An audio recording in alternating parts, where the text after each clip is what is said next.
G'day guys, welcome back to Beyond This World. My name is Bailey. Today we're going to be looking at Mel Gibson. So the previous video we looked at Jim Carrey and his awakening. Mel Gibson, sort of closer to home. He was sort of an American citizen, born in New York, but then was moved to Sydney when his dad sort of uprooted the family and took them there. And Mel is probably one of the most synonymous actors in Australia. You know, Mad Max was his breakout role, and he's just one of those guys that sort of embodies the true spirit of Australia. Just trying to do the best for what's right for their own backyard and trying to look after their own. So this is the video on the Confessions That Ruined Mel Gibson's Life by Patrick CC, YouTube creator.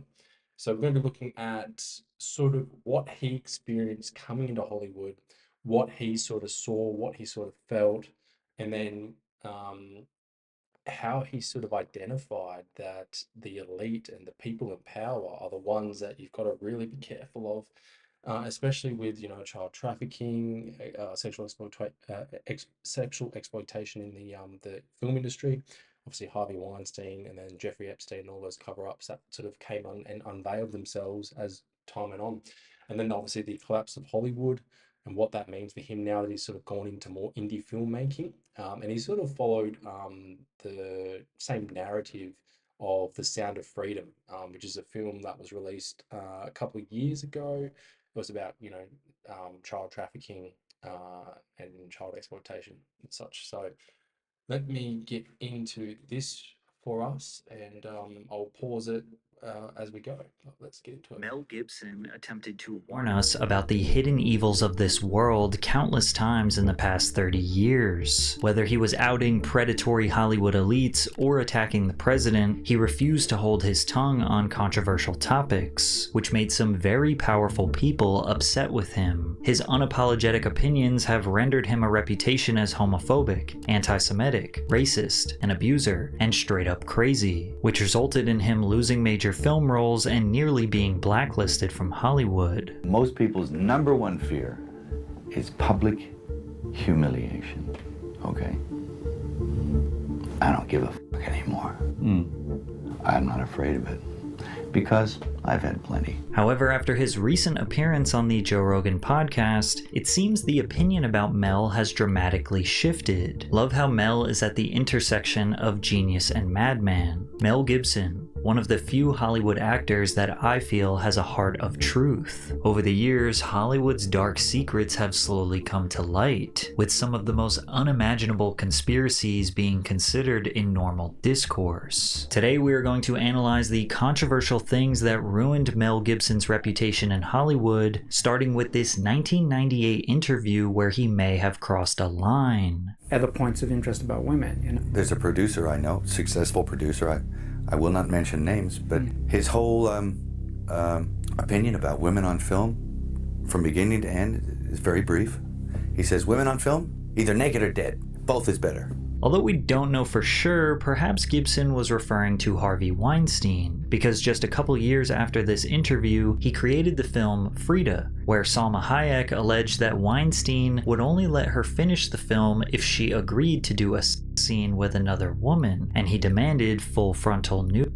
Even if that allegation is false, there is no doubt that the mantra, "get naked, get nominated," has become kind of a running joke in Hollywood. You know, it used to be, you get naked, you get nominated. But when you think about it, that's kind of a dark reality for women in film. In the past 37 years, only 2 women who won Best Actress at the Oscars had never been on camera. Cher, who won in 1987, and Michelle Yeoh, who won in 2023. Now, the specific roles that got these women the nominations or victories were not always the films that they were nude in, but considering 95% of the winners were naked on film at some point in their career, does beg the question if the elites demand this requirement. Hollywood quickly made Mel realize that normal life is much more appealing than the not-so-glamorous red carpet. He was an outsider, born one of 11 siblings in the Hudson Valley area of New York. His father uprooted his family to Sydney, Australia, where Mel began studying theater and performance art while taking on small acting roles. His big break came in 1979 with the cult classic classic Australian film,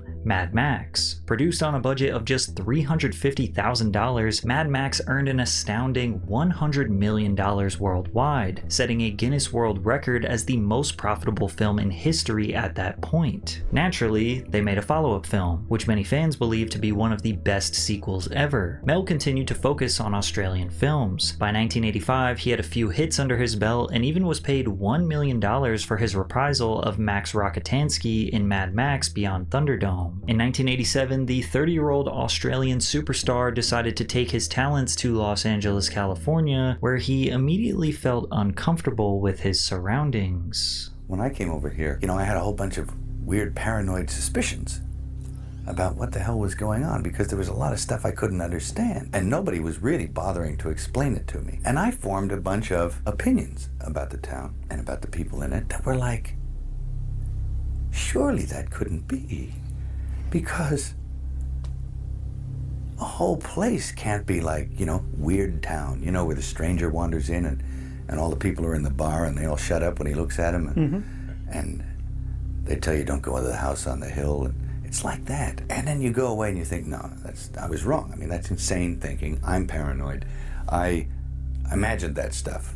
That couldn't be the reason for why so-and-so was acting like. Could it? And then you find out later on the track that you were exactly on track, that some of your worst nightmares were real. It's tough to know exactly what Mel was referring to. Was he just simply put off by rude socialites who are raised in the valley and act like Los Angeles is the center of the universe? Or did he see something darker and more suspicious? In 1987, he landed a leading role in the buddy action movie Lethal Weapon that would catapult him into A-list fame. Lethal Weapon became a massive hit, ranking as the 8th highest grossing film of '87 and kickstarting an iconic franchise with 4 movies in total. Mel generated nearly $900 million at the worldwide box office in the 80s, making him more successful than guys like John Travolta and Samuel Jackson. However, his global box office success in the 90s would make him the 10th highest earning actor in the industry, just ahead of 90s icons like Jim Carrey and Tom Cruise. And that's due to his run of hits including the thriller Ransom, the Disney classic Pocahontas where he voices John Smith, and of course his most iconic film, Braveheart. Released in 1995, the film was directed by Gibson, and he also played the lead role of William Wallace, who led a rebellion against English oppression in the late 13th century. The film was an absolute smash, making about 4 times its original budget and providing fans with quotable, patriotic lines for decades. They may take our lives, but they'll never take our freedom! The film cleaned house when it came to awards the following year, winning Best Picture, Best Director, Best Cinematography, Best Effects, Sound Effects, Editing, and Best Makeup. And while most celebrities at their peak would do anything to protect their money and status, Gibson did the exact opposite. He was eager to speak his mind about anything, no matter how controversial it was. Like in this 1995 interview with Playboy magazine where he made comments about world leaders and hinted at the existence of a deeper, more secretive government entity. How do you feel about Bill Clinton? He's a low-level opportunist. Somebody's telling him what to do. Who? The guy who's in charge isn't going to be the front man ever. If I were going to be calling the shots, I wouldn't make an appearance. Would you? You'd end up losing your head. It happens all the time. All those monarchs. If he's the leader, he's getting shafted. What's keeping him in there? Why would you stay for that kind of abuse? Except that he has to stay for some reason. He was meant to be the president 30 years ago, if you ask me. He was just 18 then. Somebody knew then that he would be president now.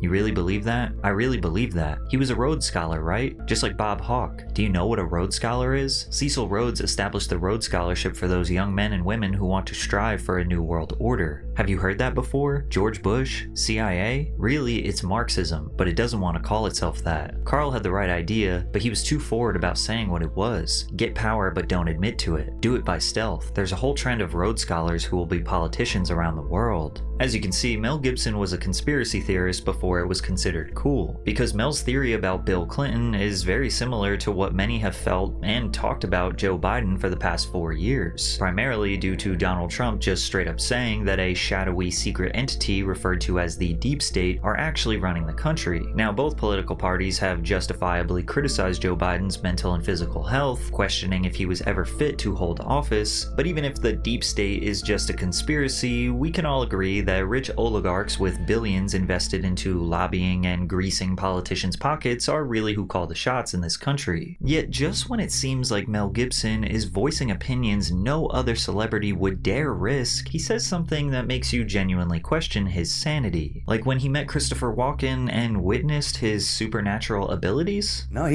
This is crazy, this story.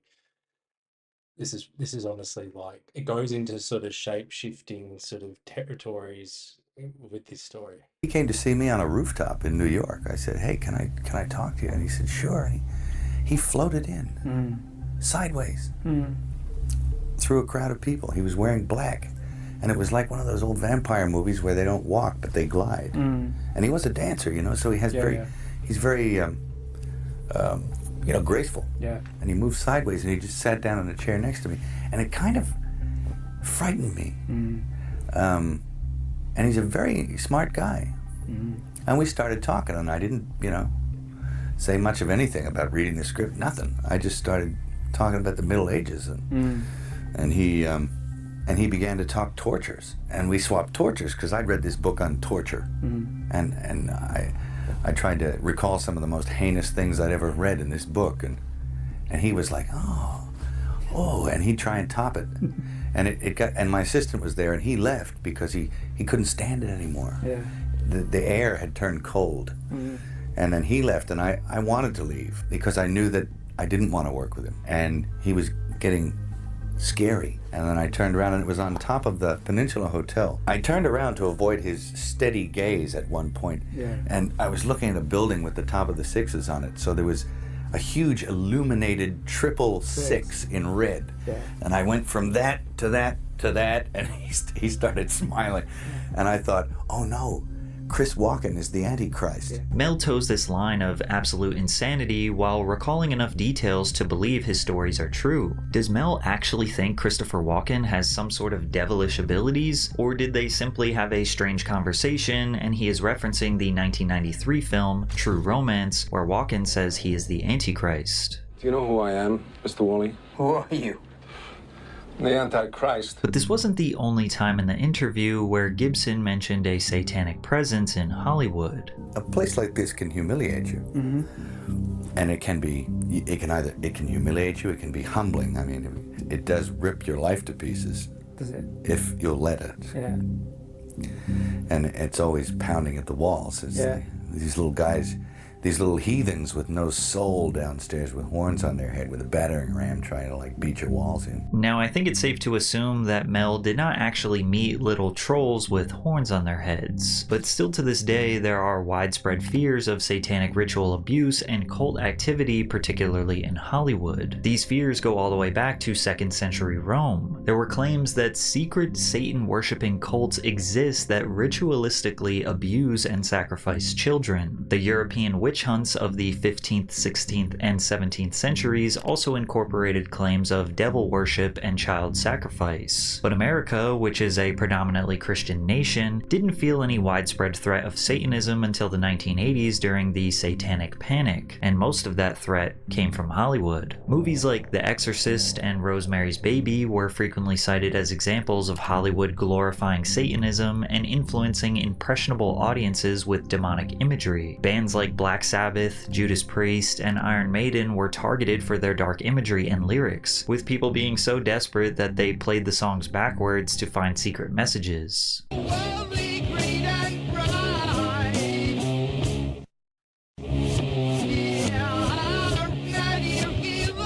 This was seemingly nothing more than an overreaction from conservative parents around the country, but Mel Gibson was living in the heart of the land that people deemed as demonic, and it compelled him to make the world know exactly who he tied his allegiance to. Mel was steamrolling into the 2000s, and it looked like he was on his way to being a top 10 superstar for the next decade. What Women Want, Chicken Run, and Signs were back-to-back-to-back multi-$100 million hits. His peak in success would be in 2004 2004, but it also resulted in his demise. In 2004, Mel Gibson wrote and directed the controversial film The Passion of the Christ, which depicts the final 12 hours of the life of Jesus of Nazareth on the day of his crucifixion in Jerusalem. After release, the reception was mixed. Opposers believed that the brutality and torture displayed in the film was over the top, but Christians believe that the movie helps us understand just how horribly Jesus suffered. You know, you step into that arena,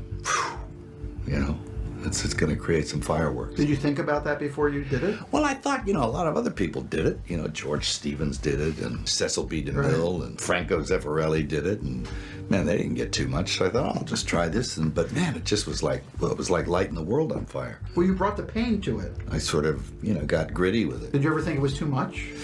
Of course it was too much. Yes, that was the whole point of it. It was the mystery of suffering, and which is the sacrificial lamb, you know.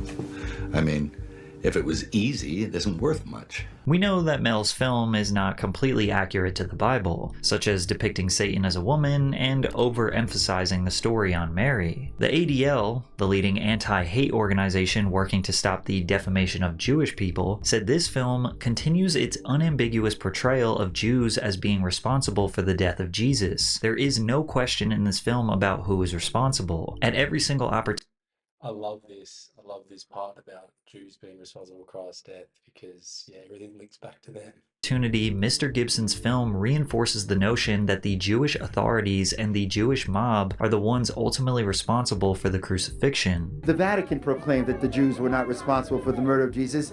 Gibson is setting the clock back. It's not about acting. It's about Mel Gibson at his anti-Semitic worst.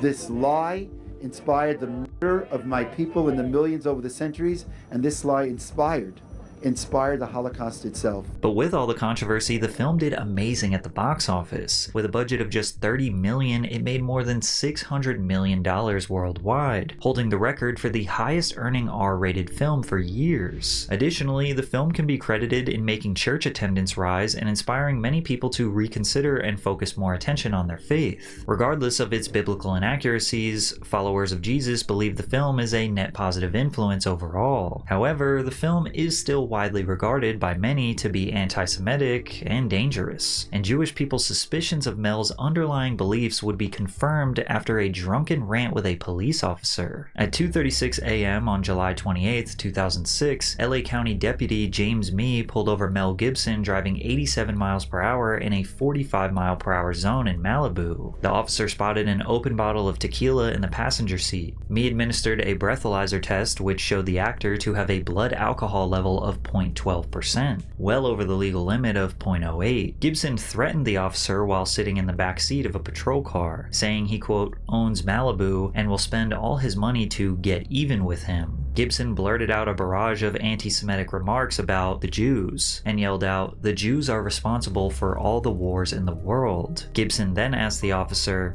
"Are you a Jew?" The media absolutely exploded reporting Mel's shocking, hateful statements. Jewish rabbi Abraham Foxum said, "Liquor loosens the tongue of what's in the mind and in the heart. And in his mind and in his heart is his conspiracy theory about Jews and hatred of Jews." The same day, Gibson issued a public apology which partially reads, "I want to apologize specifically to everyone in the Jewish community for the vitriolic and harmful words that I said. I'm not just asking for forgiveness. I would like to take it one step further and meet with leaders of the Jewish community, with whom I can have a one-on-one discussion to discern the appropriate path for healing." Additionally, Mel opened up about his lifelong battle with alcoholism, being addicted to the drink 13 years old. He says the torment is every time that you relapse, it's harder to fight your way back.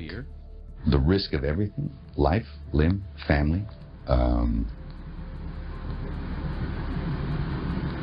is not enough to keep you from it. That's the hell of it. You are indefensible against it.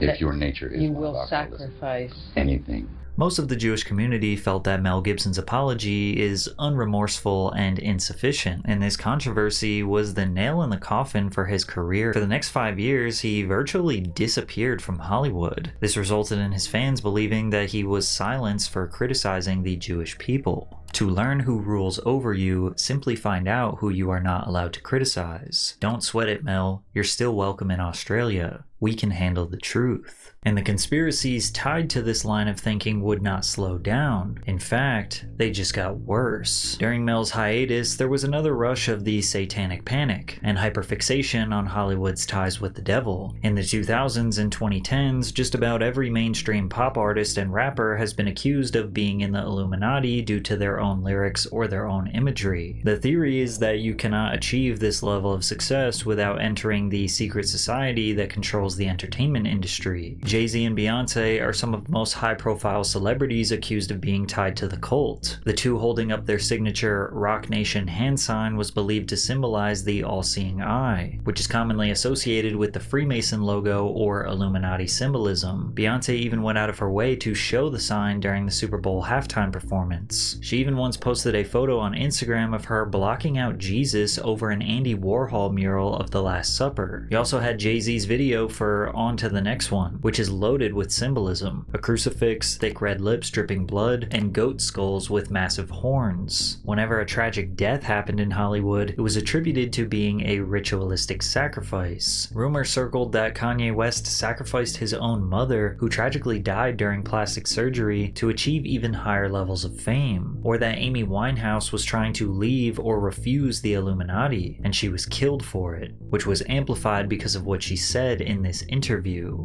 Have they tried to mould you in any way, though, if people ask you to do things to change the way you look or speak or behave?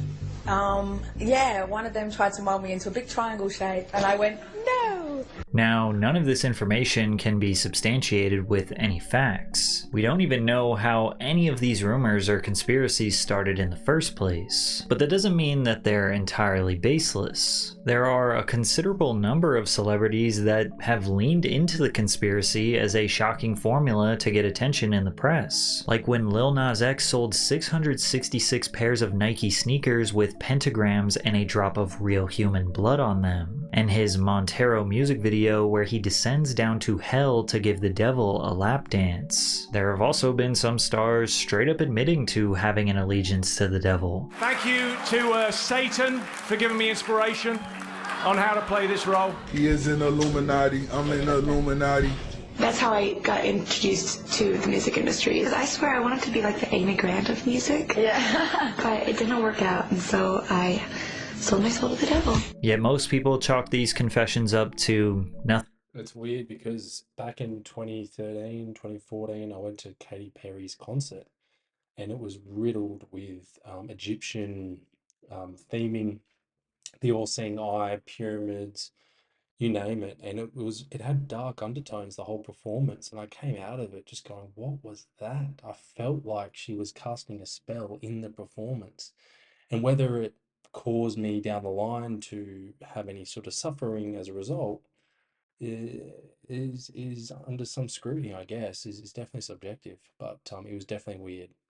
Nothing more than marketing. Celebrities knowing that the internet is going to run off on conspiracy theories and just keep their names in blogs and tabloids and tweets. But in the past few years, these conspiracies have gotten much deeper, darker, and more politically oriented. While many people have become more open to the idea that Hollywood is filled with filthy rich sinners who indulge in immoral behavior, when it comes to politicians and their involvement in this type of behavior, there is still a clear divide between right-wing and left-wing. Then again, it's understandable why a logical, reasonable person would reject these theories. Like the one where global elites torture children to harvest the chemical adrenochrome from their blood, which they then inject in order to stay healthy and young. Now, adrenochrome is produced by the oxidation of adrenaline and has no known psychoactive effects. This narrative echoes historical anti-Semitic blood libel myths, falsely accusing Jews of using Christian children's blood for rituals. A famous this case in 1475 is a horrific example. 2-year-old Simon disappeared from the Italian city of Trent, and the local Jewish community was rounded up and burned at the stake after being forced to confess under torture that the boy had been sacrificed and his blood used to bake matzah. This blood harvesting theory has been closely intertwined with Pizzagate, which claimed that Hillary Clinton was running a child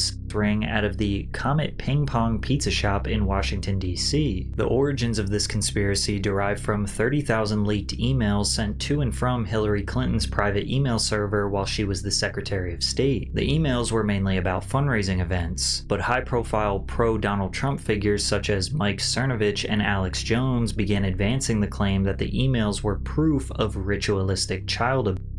One email in question belonged to Hillary Clinton's campaign chairman, John Podesta, revealing an invitation by his brother to a spirit cooking dinner at the home of artist Marina Abramovich. She wrote, "I am so looking forward to the spirit cooking dinner at my place. Do you think you will be able to let me know if your brother is joining?" Spirit cooking with essential aphrodisiac recipes is a performance art piece released in 1996, with Marina writing a series of cryptic, poetic instructions and recipes on walls in pig's blood. People have interpreted the performance art as occult or satanic rituals. They arrived at those conclusions from countless performance art gatherings with high-profile figures that showcase them eating and drinking off of or around stagnant human bodies. Perhaps one of the weirdest ones is Lady Gaga drinking the liquid surrounding this woman's body that seemingly symbolizes someone dying and bleeding out. Marina has also been tied to several Hollywood stars, including Jay-Z and Beyonce.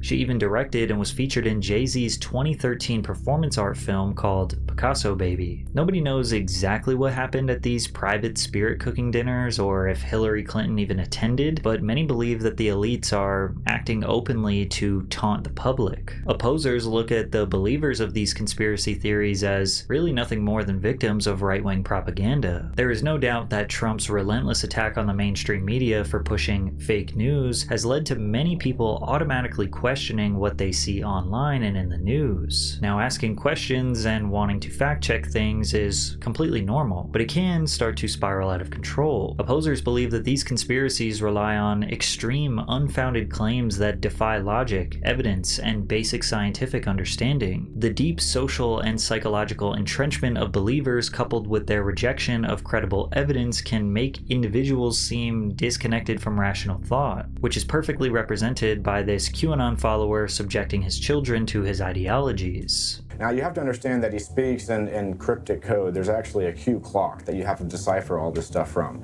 So this is a actual Q drop. Yep. Anderson Cooper, and you can see all the satanic artwork in the background, which is just... So Anderson Cooper, brother, mother. Oh wow, that's really interesting. Just troubling. I mean, you have a man here getting burned alive while there's some sort of satanic ritual going around in the background. I see that sacrifice is misspelled. Do you think that's also cryptic? Yeah, absolutely. These guys are smart. Anything that's misspelled, anything that looks out of the ordinary, there's something to it. The purpose of the movement is to question everything. The people who are pulling the strings is the Italian Vatican. They actually are reptilian bloodlines from another planet.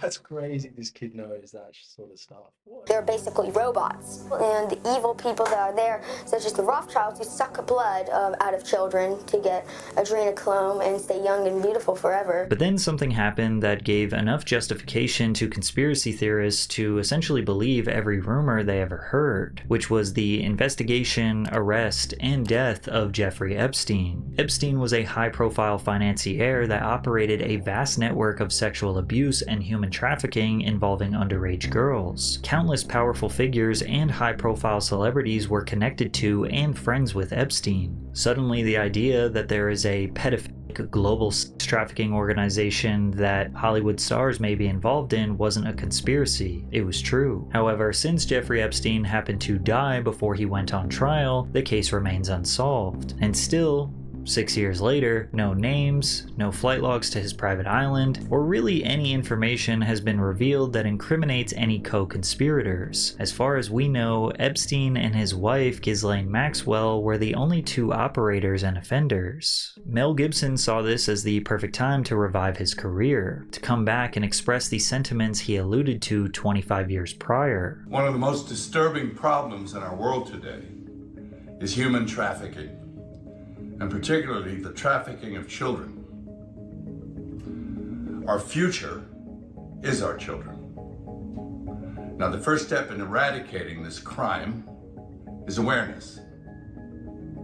Go see Sound of Freedom. In 2023, Mel re-arrived in the pop culture zeitgeist as he was the executive producer of the film Sound of Freedom. This is a low-budget action thriller about a US federal agent who goes rogue on a mission to rescue children in Latin America from sex trafficking. After raking in over $180 million at the domestic box office, it drew an immense amount of criticism. Much of the controversy surrounding this film stems from Jim Caviezel and Tim Ballard, who have openly supported QAnon. They perpetuated narratives that the elites are nothing more than adrenochrome harvesting, child sacrificing heathens, which made opposers feel that the film wasn't even worth watching if you had incredibly biased and radical men writing and producing it. But much like Gibson's Passion of the Christ, many supporters felt that even if the film doesn't provide a realistic perception of what it takes to discover and rescue child trafficking victims, just discussing the global issue is a net positive. That's definitely how most of Joe Rogan's followers felt after Mel's appearance on his show. Although Mel wasn't talking about Hollywood specifically, he did have some interesting suspicions about human civilization as a whole. We're looking at a world where there are big realms, spiritual realms. There's good, there's evil, and they are slugging it out for the souls of mankind. And my question is, why are we even important? Little old flawed humanity, why are we important in that process where the big realms are slugging it out over us? Hollywood has become so political, it's hard to separate the two. Musicians, actors, producers often feel the need to take a political stance these days, and if they don't, they are criticized for staying quiet. It's gotten so bad that it feels like modern films are ruined just to align with a political ideology. Combine that with all these sadistic conspiracy theories, and it has many reconsidering if they want to support this industry at all anymore. Additionally, celebrities are speaking out and recounting their Hollywood horror stories and being met with love and support, whereas before they would be ostracized and called crazy. We have seen this with countless child stars, once deemed as crash-out drug addicts, and now we understand what Dan Schneider and associates may or may not have done to cause that. President Donald Trump even announced Mel Gibson as a special ambassador to the quote, great but very troubled Hollywood, and he will make suggestions directly to the president to bring back Hollywood stronger than ever before. Mel Gibson recognized something was off about Hollywood. He was vague when he described it, but I think it's safe to say his suspicions were sound. Even if you don't believe 90% of what was presented in this video, you can still at least get behind the idea that Hollywood is filled with narcissistic sociopaths. Granted, Mel Gibson might have also been that. He may not have been the best messenger. There is no doubt he has some extreme ideologies, ones that most rational people could never align with, but he at least remained consistent with his beliefs, even though it cost him the second half of his career. There you go, guys. Mel Gibson. And isn't it just interesting that after all that was said back in the 90s, the early 90s, and then to see from his own eyes, his own perspective, it all unfolding and essentially the collapse of Hollywood. And he's now gone on to be an indie filmmaker.